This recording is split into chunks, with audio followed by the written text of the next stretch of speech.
you know, when there's a prominent Mormon in a news story, it is seeming to be more and more the topic of water cooler conversation in businesses or, you know, in the neighborhood or in the community.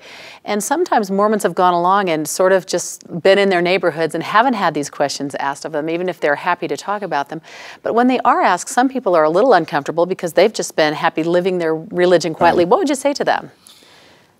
Well, you know, there's another scripture that actually, where the Lord actually says that he is not pleased with some who don't open their mouths. So we do have this obligation to share our faith with others, but to do it in a very sensitive way. A moment ago I talked about some principles, and let's start to look at some of those principles, because I think that they're very important, and then we can maybe go back and look at some of the specific ideas and how you might respond to particular questions.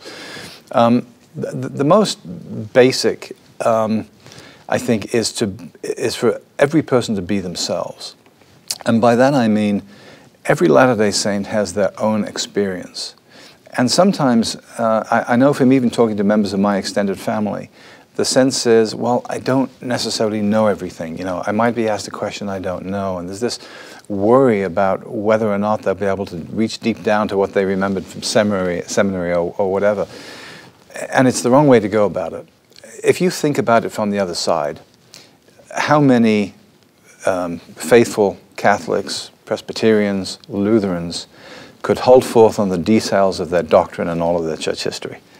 People don't expect a Latter-day Saint to know every single thing about their history and about their doctrine. And so the most important thing is to communicate what you feel, what your experience has been. Somebody asks you about, you know, well, what do you believe? It may be easier to respond initially by simply saying, well, let me tell you what my experience has been. I've been in the church now for 10 years, 20 years, or I've been in all my life. And for me, it is incredibly fulfilling, and this is what I get out of it. And then explain whatever it is that you get out of it. And that might be your relationship with your spouse, it might be your relationship with your kids, it might be the spiritual feelings you have when you kneel at the end of the day. I don't know what it would be, but it will be different for every person. And to be able to articulate and explain those kind of feelings is very powerful. In church jargon, we would call that sharing your testimony. But if I say sharing your testimony, people are going to start to think it's something different. Sharing your testimony is really sharing your experience. And I think that is very powerful. There's also, frankly, there's no counter answer. There's no response to that which will minimize or diminish your experience. It is your experience. And so people can't say, well, you didn't really feel that.